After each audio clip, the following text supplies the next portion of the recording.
Selamat sore jemaat sekalian.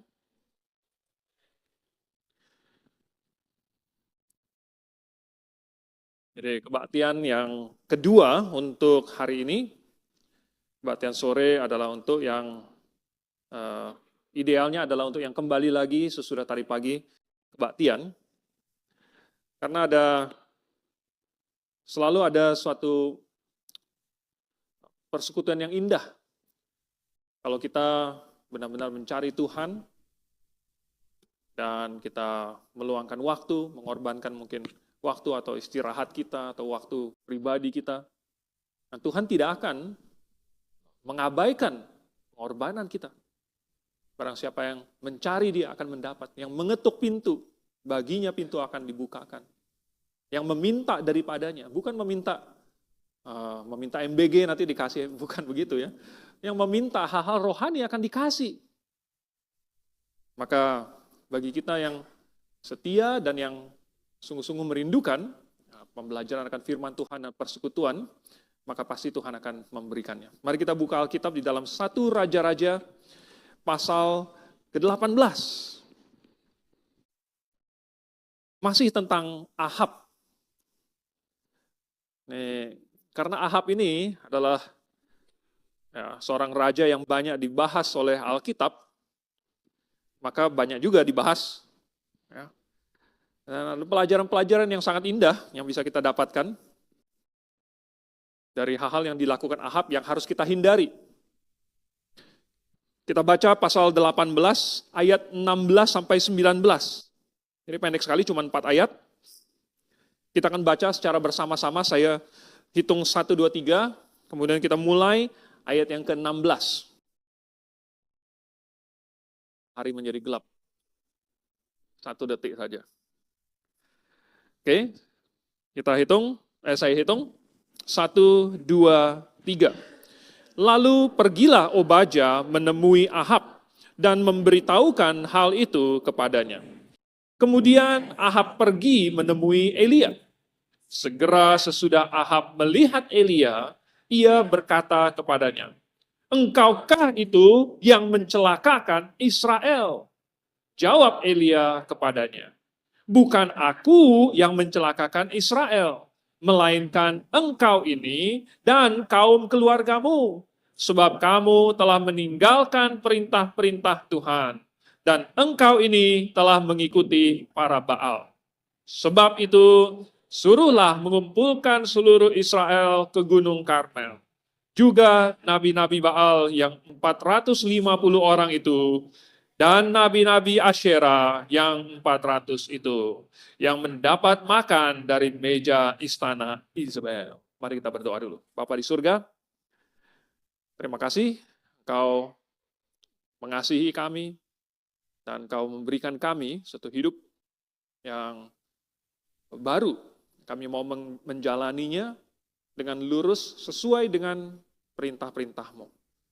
Bantulah kami untuk belajar, supaya kami bisa menggunakan prinsip-prinsip ini, masuk sampai ke dalam hati kami, dan itu mengubah kami dari dalam, sehingga kami tidak dengan terpaksa melakukannya, atau kami dengan sengaja melupakannya, atau kami tidak rela membayar harganya, karena kebenaran itu Tuhan telah menjadi harta yang paling berharga yang kami miliki. Kami mengucap syukur, memohon Roh Kudus yang memimpin kami dalam nama Tuhan Yesus. Amin. Jadi kita sampai beberapa minggu kita sudah membahas tentang Ahab, bagaimana dia adalah salah satu raja yang paling parah. Dia membawa penyembahan berhala secara resmi ke dalam sistem penyembahan Israel. Bukan lagi menyembah Yehova, tidak lagi menggunakan nama Yehova, tetapi sekarang langsung kita masukkan Baal. Akhirnya maka Elia menyampaikan firman Tuhan bahwa tidak akan turun hujan sampai Elia mengatakannya. Dan 3,5 tahun berlalu. Sehingga seluruh daerah itu kekeringan dan sangat melarat karena tidak ada air. Tidak ada air maka tidak ada pertumbuhan, tidak ada tanaman, tidak ada menabur, menuai. Dan mereka sangat kesulitan. Sehingga seluruh Israel merasa sangat tertekan. Itulah sebabnya maka Ahab bilang, Engkaukah itu yang mencelakakan Israel? Menurut si Ahab, penyebab semua ini adalah si Elia. Tapi kita akan segera melihat sebenarnya apa inti permasalahannya. Bukan Elia. Sebenarnya apa akarnya? Nah, pada zaman itu, raja menjadi pemimpin. Rakyat akan mengikuti apa yang raja pimpin. Dibandingkan zaman dulu, ketika orang Israel keluar dari Mesir, lalu kemudian mereka berada di kaki Gunung Sinai, dan Tuhan menampakkan diri di situ, dan ada kilat sambar menyambar, ada guntur, ada bunyi yang sangat keras. Ketika Tuhan berbicara kepada orang Israel, mereka sangat ketakutan, dan mereka bilang, jangan Tuhan berbicara langsung kepada kami. Biar Tuhan ngomong sama Musa, lalu Musa ngomong sama kami, dan kami akan ikut. Secara implisit di situ ada satu penundukan diri di bawah kuasa Tuhan, otoritas Tuhan. Dan itu, otoritas itu ya ada diwakili oleh nabi atau kemudian imam. Lalu, sesudah zaman hakim-hakim, orang Israel meminta raja. Mereka melihat bangsa-bangsa di sekitar mereka, semuanya punya raja. Oh, betapa kerennya ada raja. Rajanya punya mahkota, rajanya punya tahta. Mereka lihat sekeliling mereka, suku-suku Israel terpencar-pencar. Tidak ada raja, tidak ada tahta, tidak ada ibu kota, tidak ada upacara-upacara kenegaraan, dan lain sebagainya. Dan mereka bilang, kami mau raja. Kami mau angkat raja. Tetapi Tuhan memperingatkan.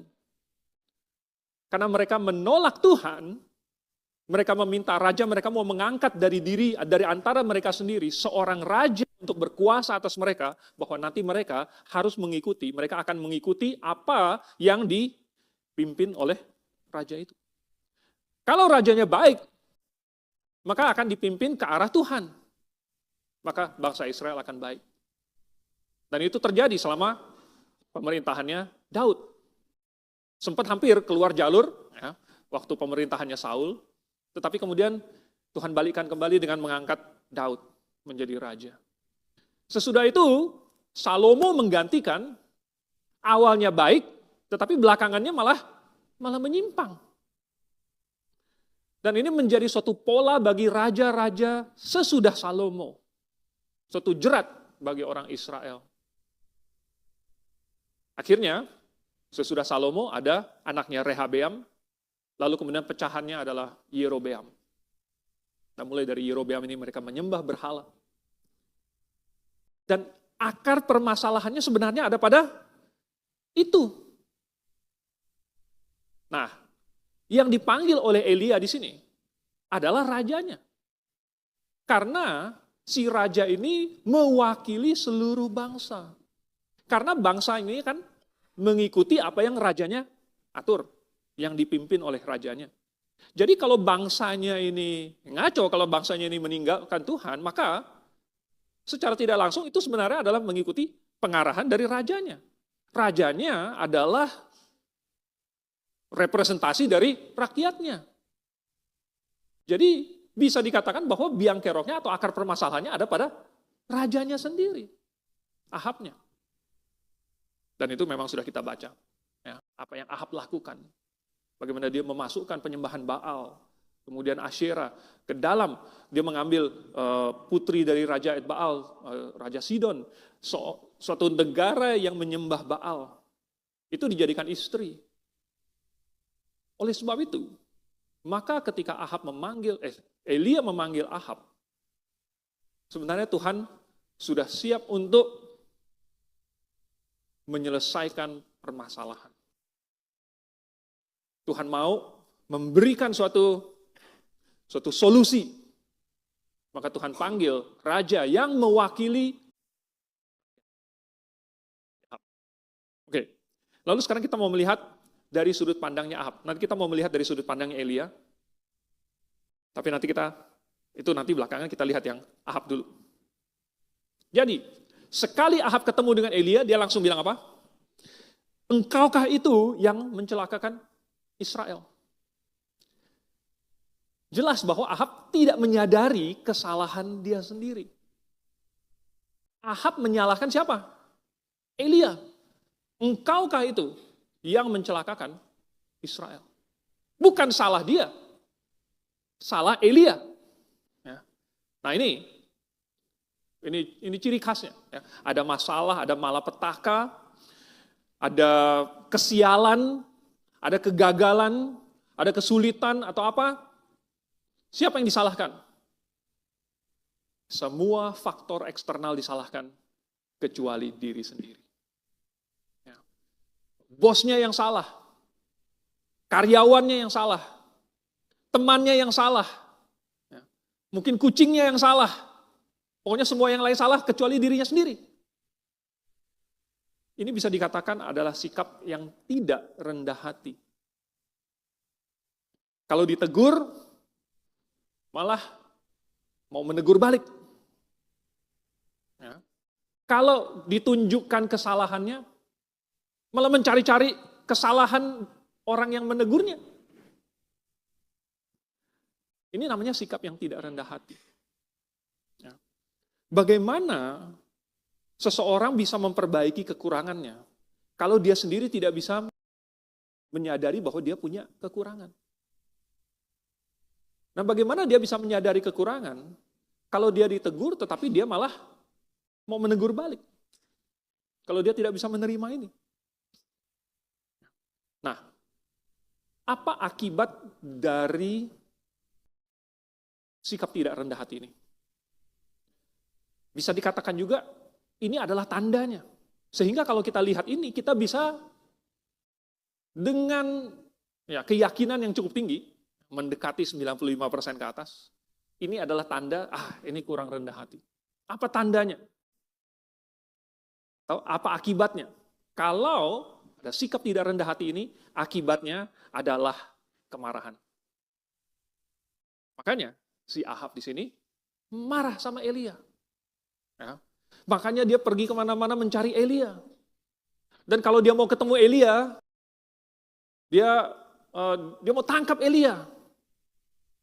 Sampai Obadya ketakutan, kalau misalnya saya kasih tahu Elia ada di mana, ternyata waktu Ahab ke situ lalu nggak ketemu, nanti Obadyanya yang bakalan kena batunya.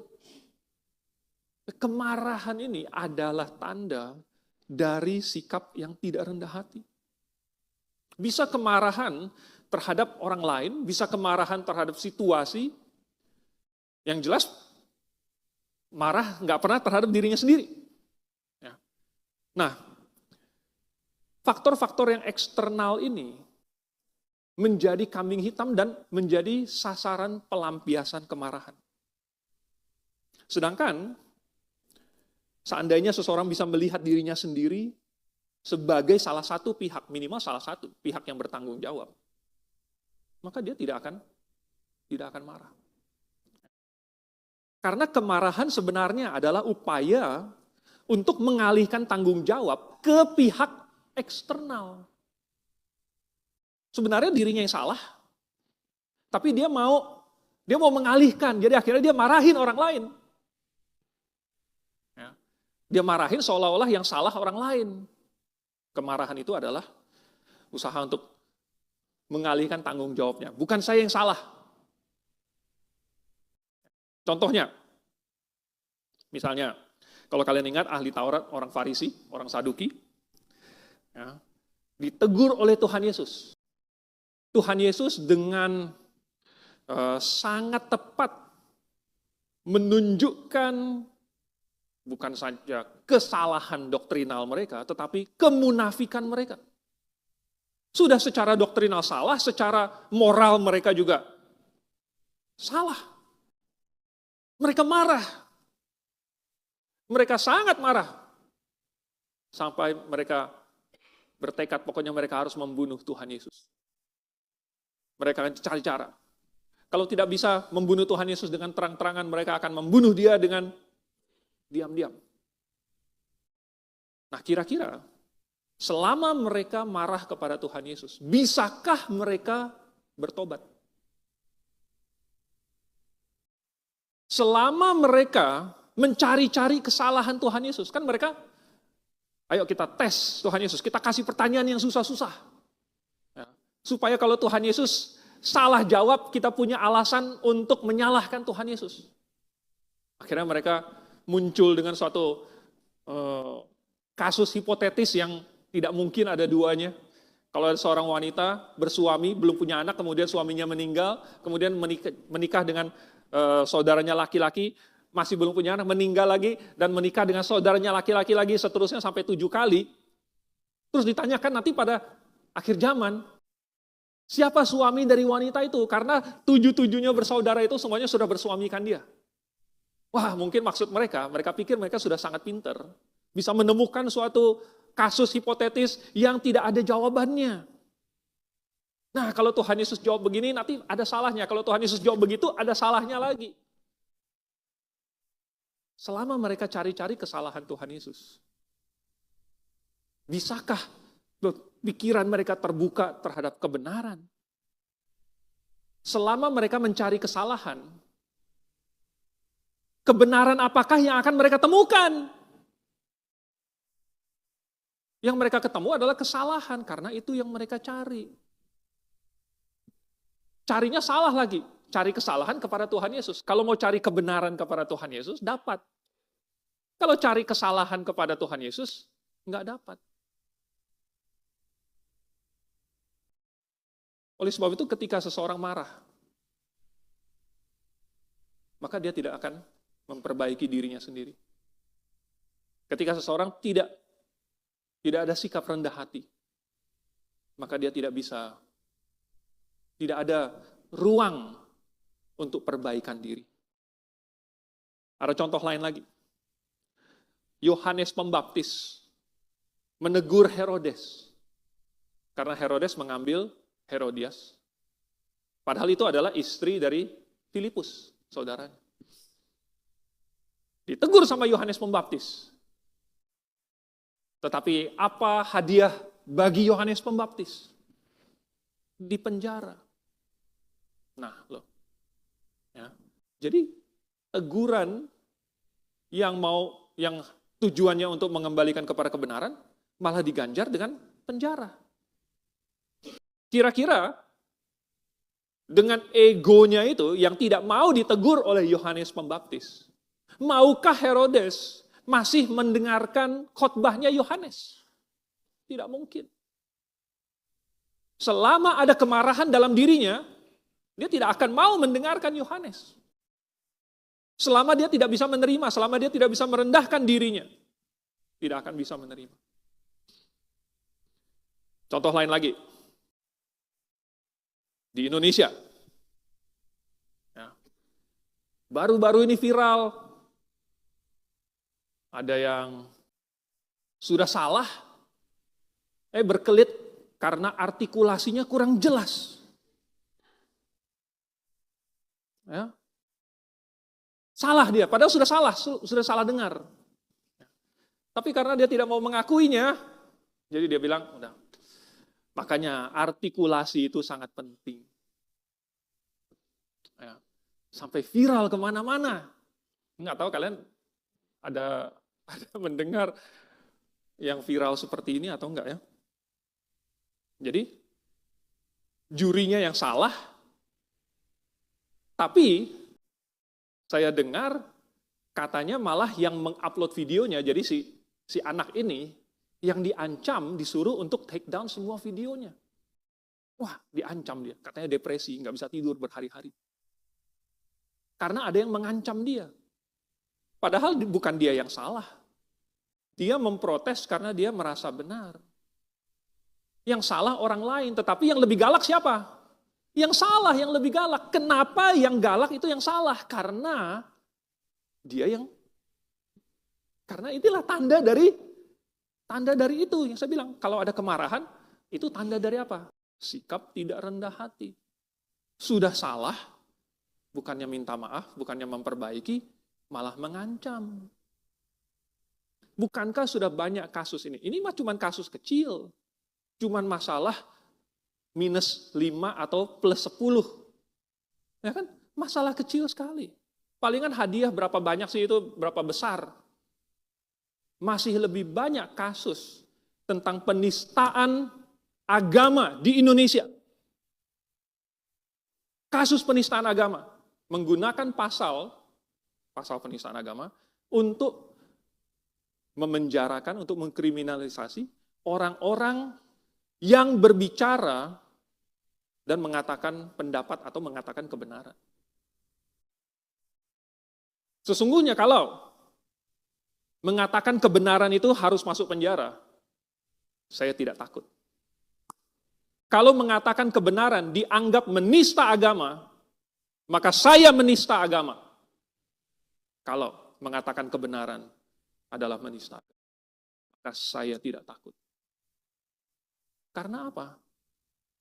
Karena kebenaran itu tandanya maka dia tidak harus takut, tidak harus marah. Yang marah itulah yang salah. Yang marah itulah yang punya sikap tidak benar. Tidak rendah hati. Seperti yang kita lihat dalam cerita si Ahab ini. Maka, dari satu kalimat saja, kita sudah bisa melihat bahwa akar permasalahannya memang ada pada raja ini, pada Ahab. Sehingga mau berapapun nabi yang Tuhan kirim, kalau kalian ingat sejak zamannya Yerobeam, Tuhan sudah kirim nabi, Tuhan sudah kirim abdi Allah. Bukan saja dari daerah orang Israel sendiri, tetapi dari daerah orang Yehuda. Tuhan kirim nabi, Tuhan kirim firman, Tuhan kirim peringatan, sampai Tuhan kirim hukuman dalam bentuk yang terakhir ini, Elia, tetapi tidak mau mendengar. Dan itu tidak heran, karena Ahab tidak rendah hati, dia tidak melihat bahwa dirinya yang salah, sehingga dia tidak menerimanya. Lalu kemudian, apa kata Elia? Sekarang kita lihat bagian Elianya. Nah, Elia sekarang mewakili posisinya Tuhan. Tadi Ahab. Nah, ini sekarang Elia. Tapi Elia sedang berbicara atas nama Tuhan di sini. Dan sekaligus kita melihat sudut pandangnya Tuhan. Apa kata Tuhan? Kata Elia. Bukan aku yang mencelakakan Israel. Ya. Jadi bukan Tuhan yang mencelakakan Israel. Karena sesungguhnya orang yang menyalahkan faktor-faktor eksternal, sebenarnya ujung-ujungnya mau menyalahkan siapa? Kalau dirunut-runut, sampai ke Tuhan. Apalagi kalau ada teologi yang mengajarkan bahwa dari kekekalan lampau Tuhan sudah menetapkan segala-galanya. Dari kekekalan lampau dalam satu dekret tunggal, Tuhan telah menetapkan segala sesuatu yang akan terjadi. Dan itu harus terjadi tanpa ada kemungkinan perubahan atau penyimpangan. Maka kalau ada kesalahan, bukan kesalahan, kalau ada sesuatu hal yang terjadi, kalau mau menyalahkan, maka ujung-ujungnya Tuhanlah yang disalahkan. Jadi Tuhan sekarang bilang di sini, bukan aku yang mencelakakan Israel, bukan Tuhan. Bukan Elia yang mencelakakan Israel. Elia itu hanya berbicara atas nama Tuhan. Jadi bukan Tuhan yang mencelakakan Israel, melainkan engkau ini dan kaum keluargamu. Sebab kamu telah meninggalkan perintah-perintah Tuhan dan engkau ini telah mengikuti para Baal. Jadi Tuhan dengan belak-belakan memberitahukan apa akar permasalahannya, apa penyebabnya. Maka orang Israel sedang mengalami malapetaka ini. Apa sebabnya celaka menimpa mereka? Yaitu karena mereka meninggalkan Tuhan. Nah, kalau seseorang meninggalkan Tuhan, meninggalkan sumber kehidupan, meninggalkan sumber hikmat, tidak heran kalau yang meninggalkan sumber kehidupan mati. Yang meninggalkan sumber hikmat jadi bodoh. Yang meninggalkan sumber kekuatan jadi lemah. Yang meninggalkan sumber perlindungan jadi diserang. Tidak heran. Nah, banyak orang itu cuma mau hal-hal yang baik dari Tuhan. Dan mereka mengasihi bukan Tuhannya, tetapi mereka mengasihi berkat yang mereka bisa dapat dari Tuhan. Jadi mereka mengasihi, tetapi hanya selama mereka mendapat berkat dari Tuhan. Ketika mereka tidak mendapat berkat dari Tuhan, maka mereka akan mulai menyalahkan. Ujung-ujungnya menyalahkan Tuhan. Engkaukah yang mencelakakan saya? Padahal sesungguhnya penyebabnya adalah kalau ditarik ujung-ujungnya. Karena seseorang meninggalkan Tuhan.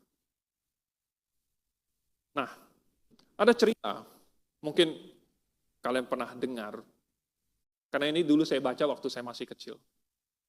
Ceritanya, ada seorang petani miskin yang punya seekor bebek yang bertelurnya emas. Kalian pernah dengar ya? Cerita bebek yang telur emas.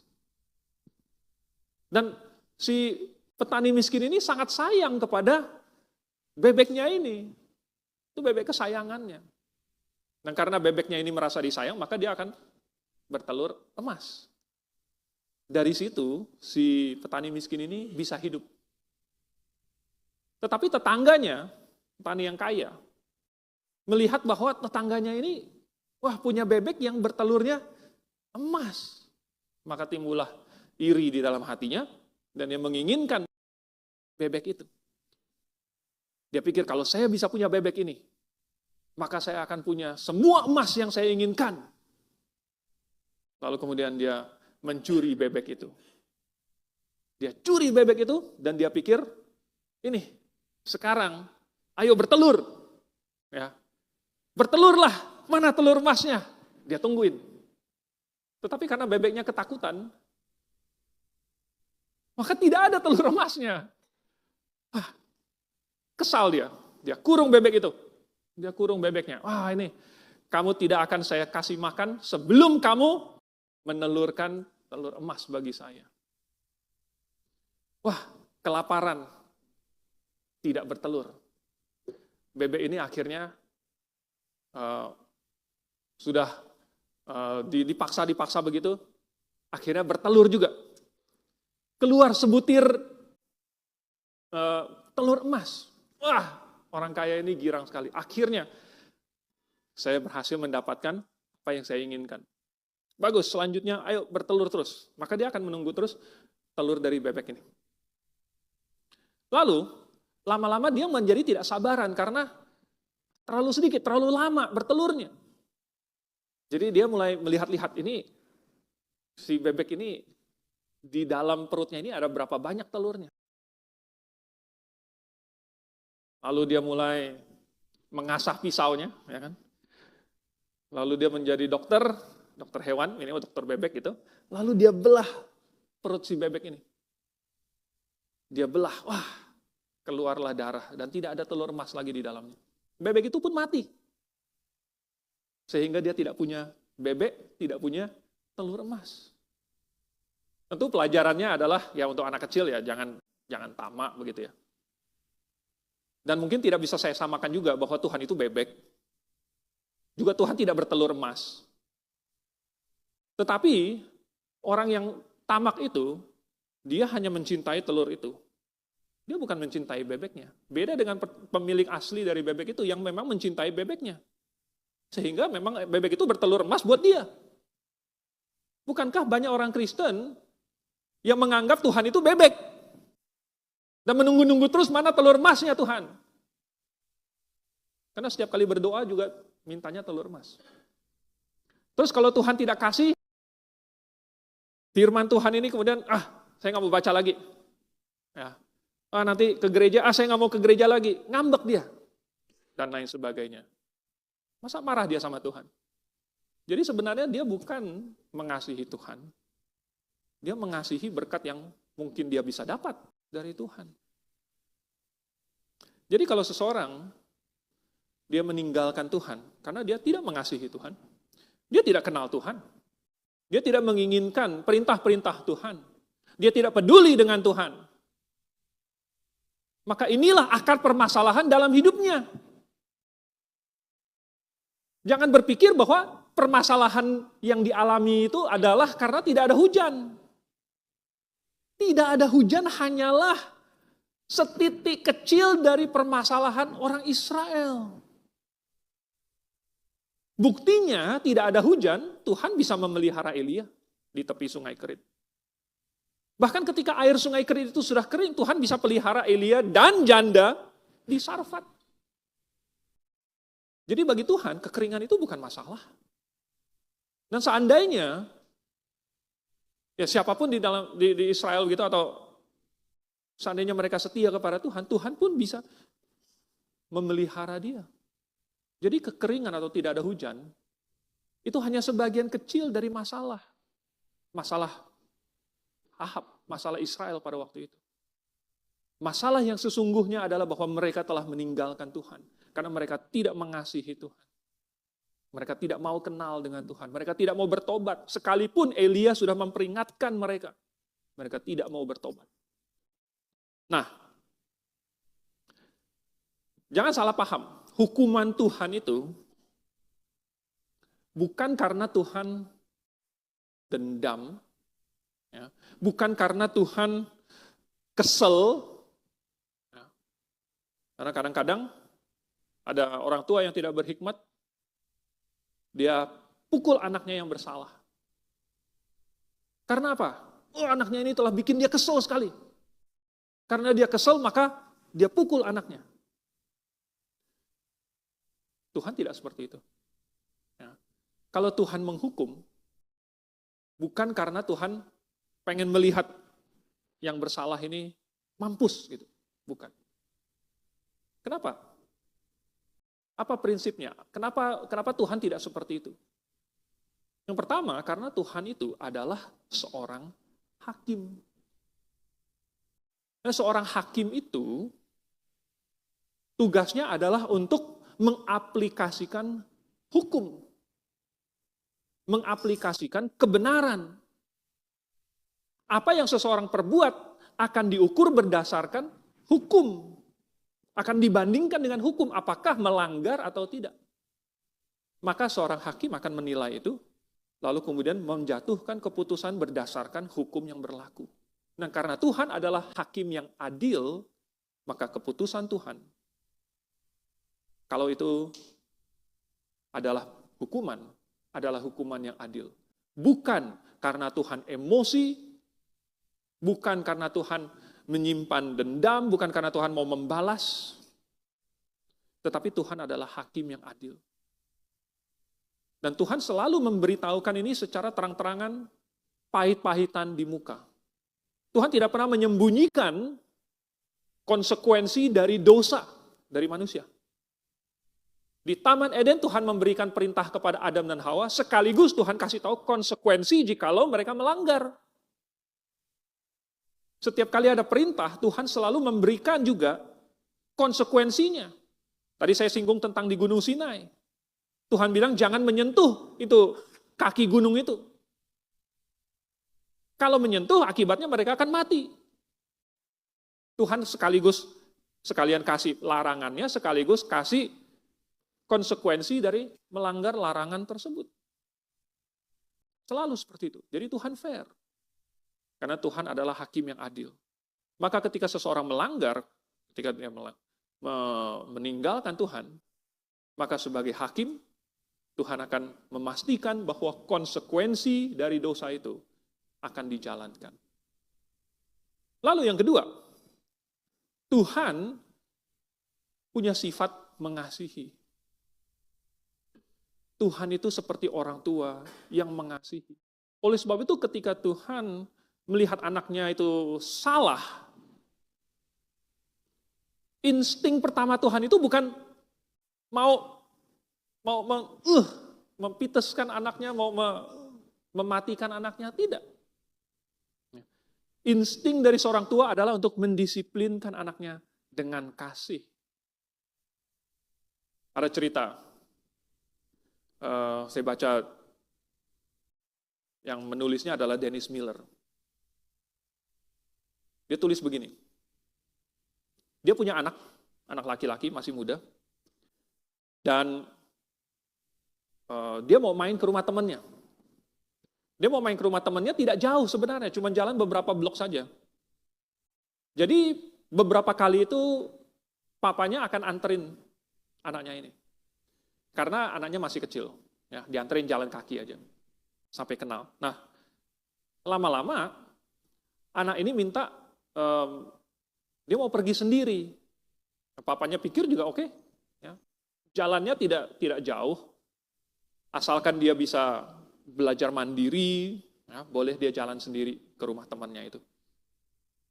Jadi pertama kali anaknya ini mau pergi jalan sendiri, papanya bilang, nanti kalau kamu sudah sampai di rumah teman kamu harus telepon papa. Kamu harus kasih tahu bahwa kamu sudah sampai dengan selamat. Oke, Pak, katanya. Nah, jadi pergilah anak ini. Tetapi waktu itu papanya tunggu-tunggu, kenapa tidak ditelepon-telepon? Wah, papanya ini kecewa. Jadi lain kali dia bilang, kalau kamu tidak telepon papa, kalau kamu sudah sampai, maka akibatnya adalah kamu harus pulang. Papa akan jemput kamu. Karena kan papa mau kamu selamat. Papa khawatir kalau kamu tidak telepon. Jadi kalau kamu tidak telepon, papa akan pergi ke situ dan melihat apakah kamu selamat atau tidak. Ini kita sudah sepakat sebelumnya bahwa kalau kamu tiba di situ, kamu harus telepon. Jadi kalau kamu tidak telepon, maka kamu harus dijemput pulang. Oke, setuju. Nah, lalu pergilah mereka. Pergilah si anak ini. Pergi ke rumah temannya. Si papanya ini sudah khawatir, wah ini kayaknya jangan-jangan bisa nggak ditelepon lagi. Bener, dia tunggu, kok lama nggak ditelepon. Papanya mengerti. Kalau anak ini tidak menderita konsekuensinya, maka anak ini tidak akan pernah belajar. Jadi ayahnya ini, tapi ayahnya ini merasa bahwa sayang sekali, bahwa waktu mainnya anak ini akan rusak, hanya karena dia tidak punya komunikasi yang baik dengan papanya. Jadi dia berdoa minta hikmat dari Tuhan. Akhirnya, papanya ini yang telepon dia. Papanya telepon. Tapi baru satu kali itu, gitu ya, papanya ini langsung matikan. Miss call aja. Miss call. Ya. Dan benar, beberapa detik kemudian, anaknya ini telepon dia balik. Anaknya langsung cepet-cepet telepon dia balik, bilang, Papa, saya sudah tiba. Papanya tanya, kenapa kamu lama sekali tidak telepon? Oh ya, sorry Pak, saya terlalu asik main, jadi saya lupa.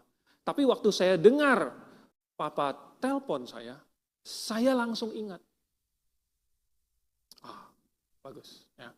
Jadi ayahnya ini cuma miss call satu kali saja, satu kali dering saja. Anaknya ini langsung ingat. Lalu kemudian anaknya langsung telepon papanya. Betapa seringnya Tuhan miss call anak-anaknya. Ya.